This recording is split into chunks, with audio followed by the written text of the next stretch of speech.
Happy birthday, Noah. Happy birthday, Noah! Happy birthday, Noah. Alis may... Happy birthday, Noah! Happy birthday, Noah. Happy birthday, Noah.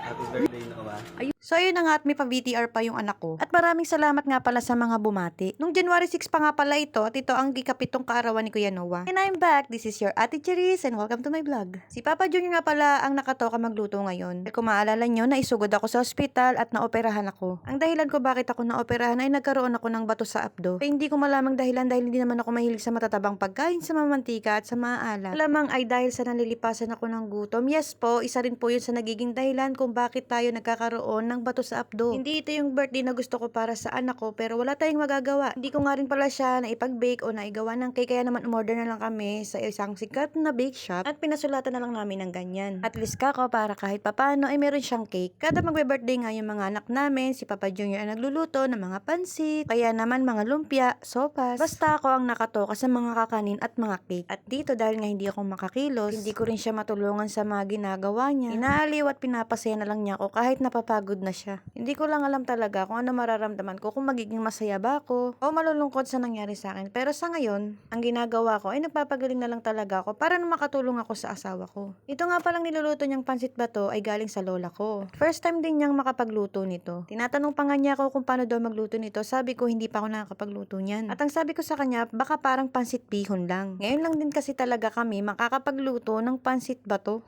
Akala ko kasi puso lang ang bato, meron pala sa pansit. Chares!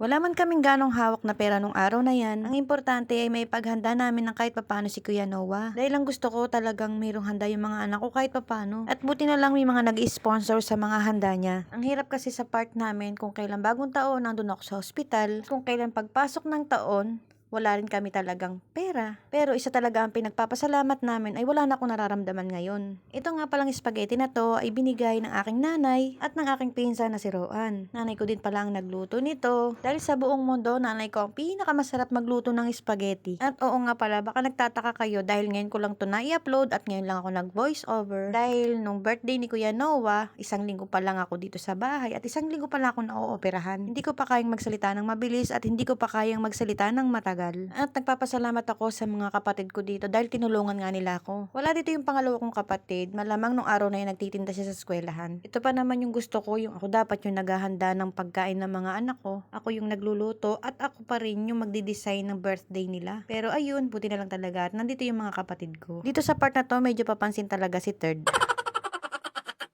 Yung akala mo talaga sobrang sipag na tao.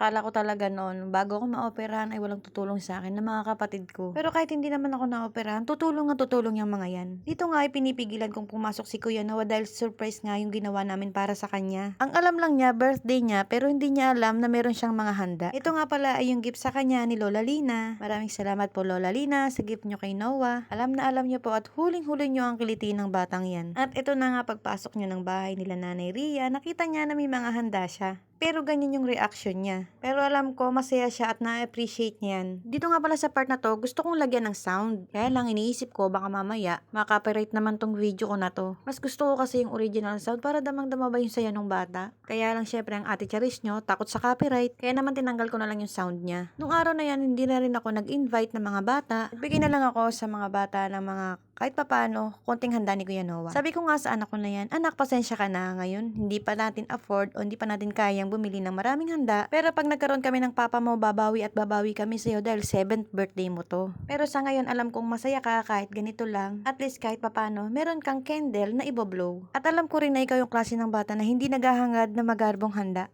At nagpapasalamat ako sa lahat ng mga tumulong sa amin ng asawa ko para magkaroon ng handa yung anak ko. At syempre wala naman kaming hinagad ng papa mo kundi magkaroon ka ng malusog na pangangatawan at mag-aral kang mabuti anak. Pagkatapos nga namin kantahan si Kuya Noah, oras na para mag-wish siya at i-blow na yung candle niya. Sa mga oras na yan, mag-wish siya pero hindi ko alam kung ano yung winish niya dahil hindi ko naman tinanong. Pero kung ano man yung winish niya para sa kanya sana matupad. Mabuti nga yung mga panahon na to, yung mga bata, nakakapag-cake na. Samantalang noon, mga kapanahonan natin, natutulog na lang tayo. Ngayong panahon din na to, may mga bata rin na ganun kasi hindi nila afford o hindi nila kayang bumili ng mga cake dahil hindi tayo magkakamukha ng sitwasyon. At dito nga sa part na to, may surprise yung papa niya sa kanya. Ibinili nga pala niya laruan yung anak niya dahil napakahilig talaga sa mga laruan yan. Kahit na yun na lang yung perang na itatago niya, talagang isiningit niyang maibili ng laruan yung anak niya. Kasi ang mga bata, yan lang naman yung kaligayahan nila, yung maibili sila ng laruan sa araw ng birthday nila. Or kahit nga hindi nila birthday, basta bilan mo lang sila ng laruan, masaya na sila dyan. Para sa akin, yung ma-enjoy lang ng mga anak ko yung pagiging bata nila. Dahil ito yung hindi na nila mababalikan pag malalaki na sila. Yung pagiging bata mo, yan talaga yung pinaka-best memories para sa'yo. Di ba nga yung iba sinasabi, ang sarap kaya bumalik sa pagkabata. Ay, turo, napakasarap bumalik sa pagkabata dahil wala kang iniisip na problema di tulad ngayon. So, yun lang muna for today's video. Thank you for watching.